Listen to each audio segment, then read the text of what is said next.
Hello दोस्तों, स्वागत है मेरे YouTube चैनल पर। और आज मैं आप लोगों को पढ़ाने वाला हूँ कक्षा 11वीं से विषय अर्थशास्त्र का पहला अध्याय परिचय। तो वीडियो शुरू करने से पहले वीडियो बिना स्किप करके देखिएगा ताकि आपको अच्छे समझ में आ सके। साथ ही साथ पढ़ाई से संबंधित वीडियो के लिए चैनल को सब्सक्राइब करना ना भूलें। आज का वीडियो शुरू करते हैं।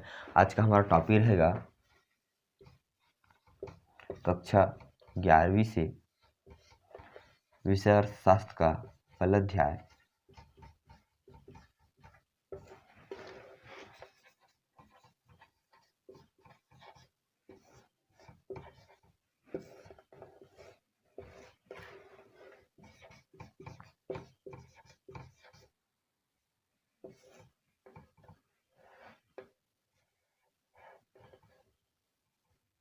देख सकते हो, पहला हमारा टॉपिक रहेगा अर्थशास्त्र क्यों। तो आधुनिक अर्थशास्त्र के जनक अल्फ्रेड मार्शल को माना जाता है।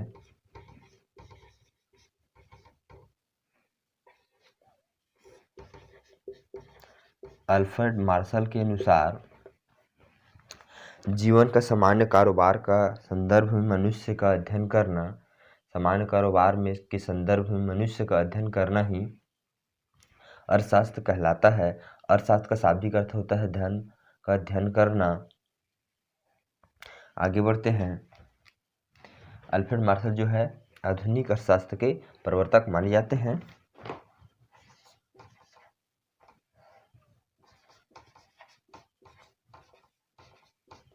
उपभोक्ता उपभोक्ता किसे कहेंगे? जब कोई व्यक्ति कोई वस्तु को खरीदारी करता है अपने परिवार की आवश्यकता के लिए तो उसे उपभोक्ता कहते हैं। जब कोई सामान या वस्तु को खरीदारी करता है आवश्यकता के लिए तब उसे उपभोक्ता कहलाता है। विक्रेता जब कोई व्यक्ति अपने लाभ के लिए कोई सामान बेचता है या वस्तु बेचता है तो उसे विक्रेता कहते हैं। उत्पादक उदाहरण के लिए किसान अनाज का उत्पादन करता है या उत्पन्न करता है, उसे उत्पन्न करने वाले व्यक्ति को उत्पादक कहते हैं। कर्मचारी जब हम किसी काम के लिए वेतन या पैसे लेते हैं या किसी कार्य के लिए हमें मासिक वेतन या पैसे मिलते हैं तो उसे कर्मचारी कहते हैं। नियोक्ता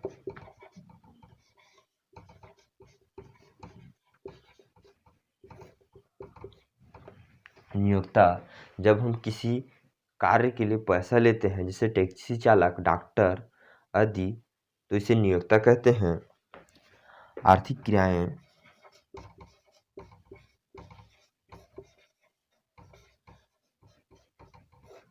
आर्थिक क्रियाएं धन प्राप्त करने के लिए जो मनुष्य जो है कार्य करते हैं उसे आर्थिक क्रियाएं कहलाता है। ये सब जितने भी टॉपिक हैं वह अर्थशास्त्र पहला टॉपिक के अंतर्गत आते हैं। उपभोक्ता पदार्थ की खरीदारी करता है या वस्तु खरीदारी करते हैं उसे उपभोक्ता कहते हैं। जो वस्तु की बेचता है उसे विक्रेता कहते हैं। उत्पादक कोई वस्तु को उत्पादन करता है उसे उत्पादक कहते हैं। कर्मचारी किसी कार्य के लिए मासिक वेतन या पैसे मिलते हैं उसे कर्मचारी कहते हैं। नियोक्ता किसी कार्य करने के लिए पैसे लिया जाता है या पैसा लेते हैं उसे नियोक्ता कहते हैं। जैसे ड्राइवर, कार चालक। आर्थिक क्रियाएं धन अर्जित के लिए किया गया कार्य प्राप्ति के लिए करते हैं, जो कार्य करते हैं उसे आर्थिक क्रिया कहते हैं। आगे बढ़ते हैं नेक्स्ट टॉपिक की ओर। बिना दिए कुछ नहीं मिलता। देख सकते हो नेक्स्ट टॉपिक रहेगा हमारा बिना दिए कुछ नहीं मिलता। अलादीन की आप कहानी तो सुना ही होगा।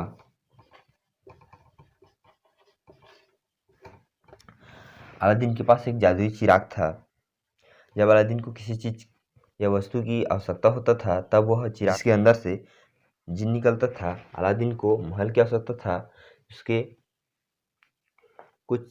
कुछ मिनटों में ही महल दिला दिया।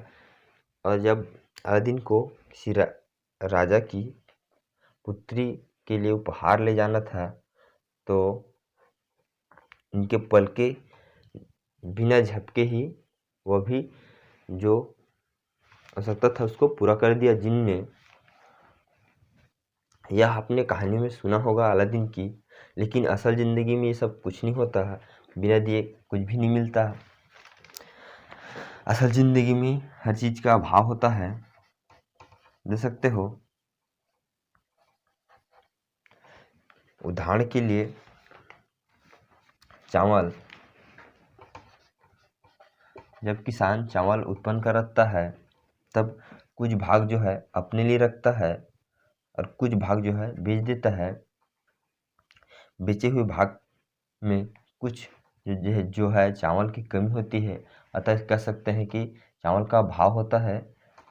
असल ज़िंदगी में कई चीज़ों के लिए अभाव होता है, जैसे कि सामान जो है कुछ सीमित ही होता है, लेकिन उसके लिए बहुत सारे लोग जो होते हैं पाने के लिए लगे रहते हैं। असल ज़िंदगी में बहुत चीज़ों के लिए अभाव होता है और कुछ चीज़ की खरीदारी के लिए पैसे लगते हैं। उदाहरण के टॉपिक के अनुसार बिना दिए कुछ नहीं मिलता, तो किसी भी चीज़ या वस्तु की खरीदारी के लिए हमें कुछ देना पड़ता है, जैसे के लिए पैसा। आगे बढ़ते हैं नेक्स्ट टॉपिक में।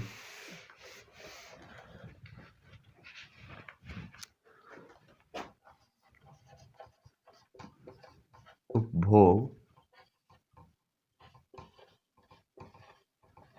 उत्पादन और वितरण। देख सकते हो नेक्स्ट टॉपिक रहेगा तीसरा टॉपिक हमारा उपभोग, उत्पादन और वितरण। उपभोग मैंने अभी भी बताया, जब हम अपने परिवार की आवश्यकता के लिए किसी वस्तु की खरीदारी करते हैं उसे उपभोक्ता कहलाता है। उपभोग होता है उस वस्तु का उपयोग, उपभोग कहलाता है। और इसका अध्ययन करने को उपभोग का अध्ययन कहलाता है। उत्पादन किसी वस्तु को उत्पन्न करना या उसे बनाना को उत्पादन कहते हैं। इसके अध्ययन को उत्पादन का अध्ययन कहते हैं। वितरण तो भारत में के आय अर्जन के लिए कृषि होता है। कृषि उद्योग होता है जिससे हम धन अर्जित करते हैं। व्यापार और निवेश को छोड़कर बाकी सभी चीज़ जो है धन अर्जित के लिए होता है। वितरण, इसका अध्ययन करने को वितरण का अध्ययन कहलाता है। आगे बढ़ते हैं। उदाहरण के लिए आपने देखा होगा कुछ लोग ज़्यादा अमीर होते हैं, उनके पास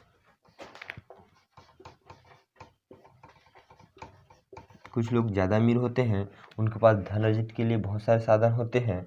और कुछ लोग बहुत गरीब होते हैं, उनके पास धन अर्जित के लिए कुछ भी नहीं होता है। और कुछ लोग जो है मध्य वर्ग में आते हैं, उनके पास धन अर्जित के लिए भी रहता है और नहीं भी रहता है, मध्य वर्ग में आते हैं। देख सकते हो कारोबार को प्रभावित, इसी में एक टॉपिक रहेगा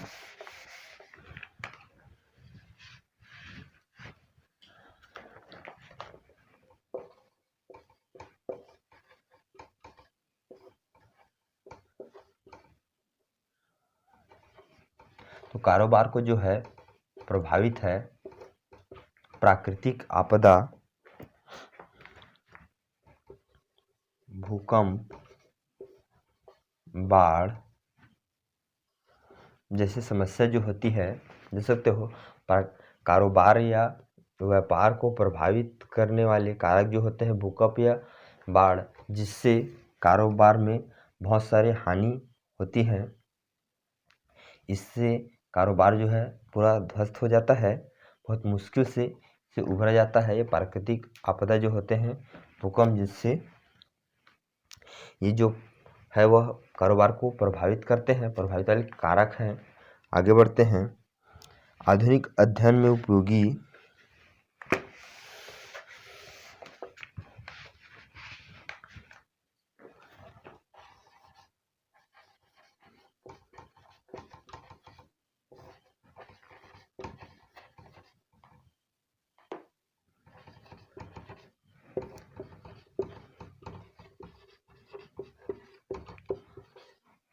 आधुनिक अध्ययन में उपयोगी, इसी तीसरे टॉपिक में रहेगा यह टॉपिक कि आधुनिक अध्ययन में उपयोगी। तो आधुनिक अर्थशास्त्र का अध्ययन करने में उपयोगी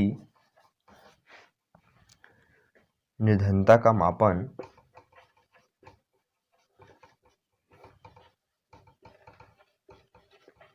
देख सकते हो,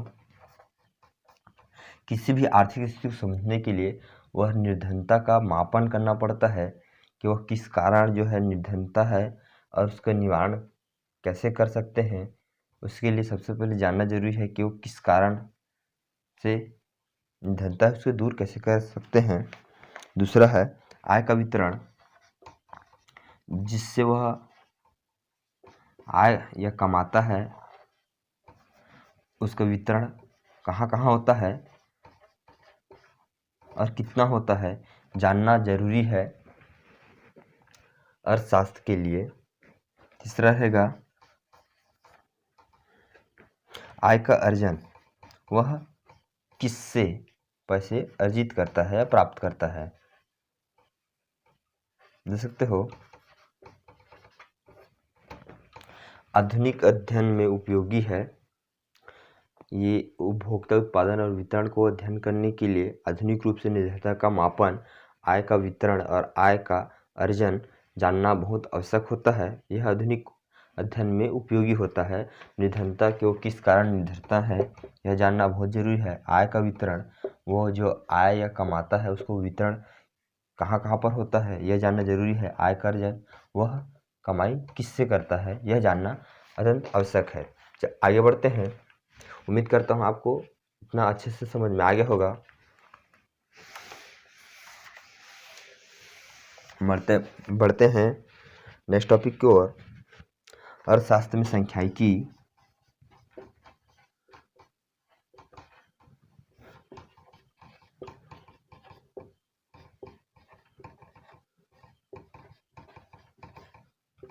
देख सकते हो, चौथा टॉपिक रहेगा हमारा अर्थशास्त्र में सांख्यिकी।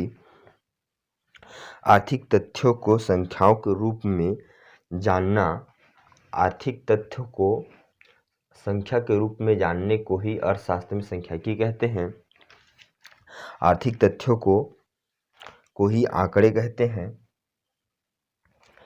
आर्थिक तथ्य निकालते हैं कि हाँ, इसके अर्जित करने का, धन अर्जित करने का साधन क्या है या आयोजन के लिए वह क्या करता है। इसको संख्याओं के रूप में जानने को ही अर्थशास्त्र में सांख्यिकी कहते हैं। आगे बढ़ते हैं। विश्लेषण,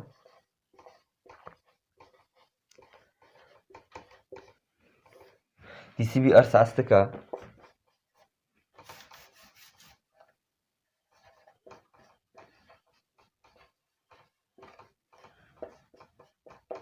विश्लेषण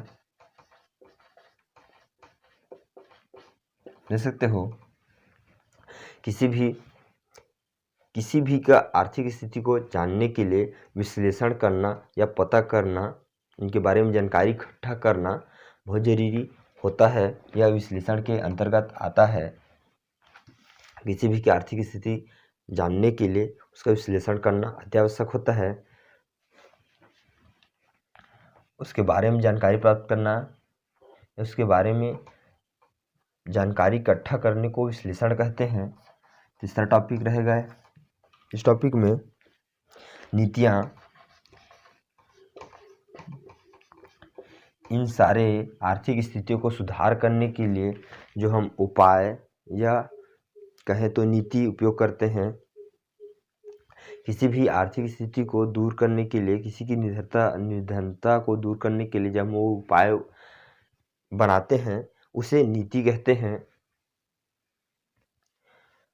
आंकड़े तथ्यों को कहते हैं, उनके बारे में जानकारी प्राप्त करने को विश्लेषण कहते हैं, और उस